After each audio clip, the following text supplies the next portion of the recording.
You told the president, you said be prepared because it will be coming to your shores, America, to your door, you said. And your advice to Obama was to remember the words you're making to other nations.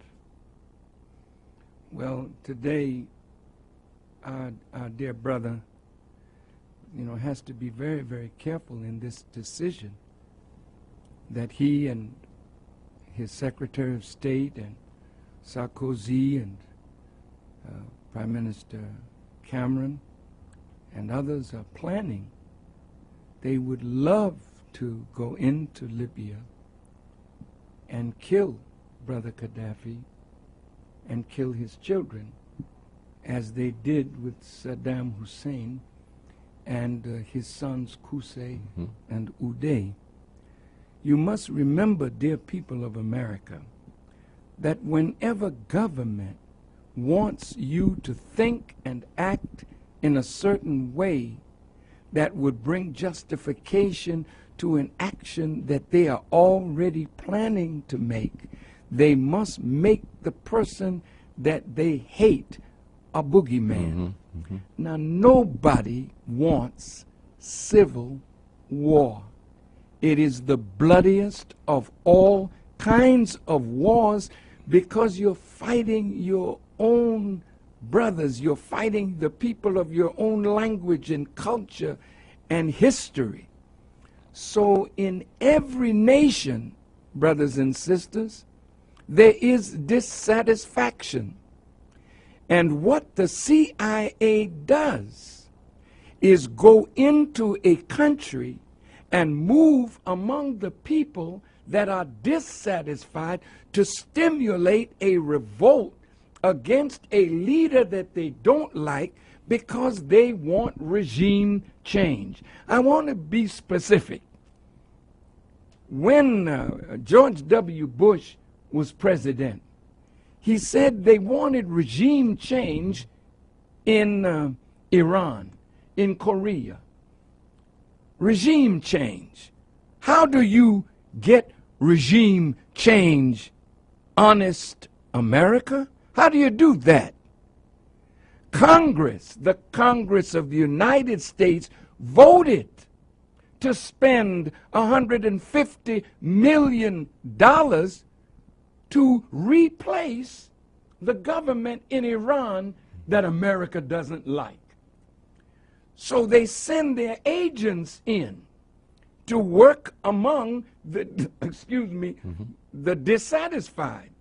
So when they had this election and the people in Iran rose up, they have legitimate grievances, all right, but stimulated from the outside. So President Obama didn't want to put his foot into that cage lest somebody say America inspired it, because it was America's policy to destabilize that government. Well, what about Libya?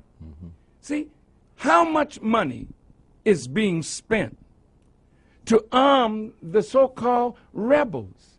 They're dissatisfied. Well, what is their dissatisfaction about? Do they have jobs? Yes. Do they have food? Yes. Has Gaddafi used the oil money to build Libya? Yes. Did Gaddafi use oil money and discover water under the Sahara Desert and brought that water to the surface and brought water from Benghazi all the way to the border almost of Tunisia?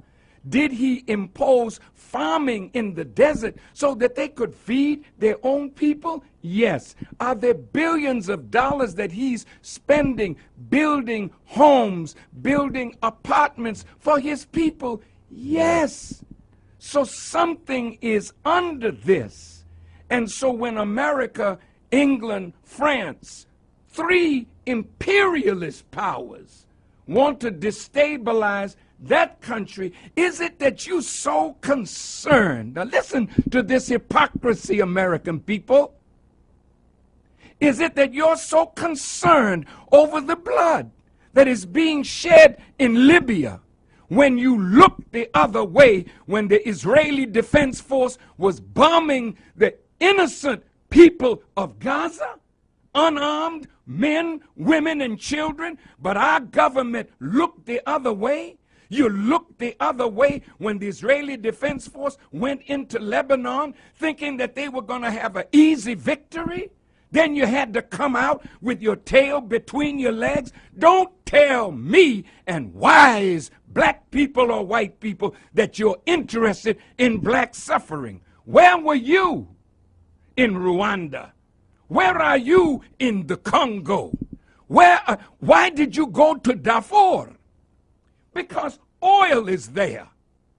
No, you don't want to save the Libyan people. That's your noble motive to hide your wicked agenda. Now, I want to warn you in the name of Allah that this is more complex than what you think. Go into Libya if you want to. The Libyans do not want foreign occupation on their land. And when you make that kind of move, if you're not careful, you'll unite the Libyan people against you. And again, Gaddafi wasn't sitting in any tent twiddling his thumbs over these last 10 years. This man has been investing in African development. This man has been moving throughout Africa. This man has friends all over the world. He may not be your friend, but if you take him out and kill him like he's some rotten fella that wants to kill his own people, what did you do in Waco? What did you do when your people rose up? Did you talk them out of it? No, they had weapons, you bombed them. What did you do in Philadelphia with the movement? Did you talk them out of their home or did you bomb them? We didn't hear any outcry from you religious hypocrites that love the lives of human beings. You're a liar and a hypocrite. And I warn my brother, don't you let these wicked demons move you in a direction that will absolutely ruin your future with your people in Africa and throughout the world. They don't like the way you handle Mubarak. They don't like the way you're handling the situation in the Arab world. So I would advise you to be careful and move with wisdom and skill. My advice would be, why don't you organize a group of respected Americans and ask for a meeting with Gaddafi? You can't order him to step down and get out. Who the hell do you think you are?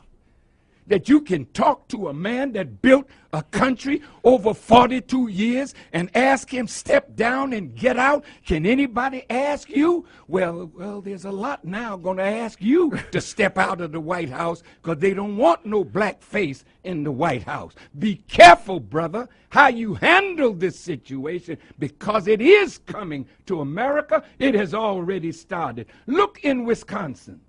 Look in Ohio. Look at what's going on in your country and remember your words because the American people are rising against their own government. It's not Muslims, it's not black people, it's white militia that are angry with their government and they are well armed. Are you going to tell them, put your arms down and let's talk it over peacefully? I hope so.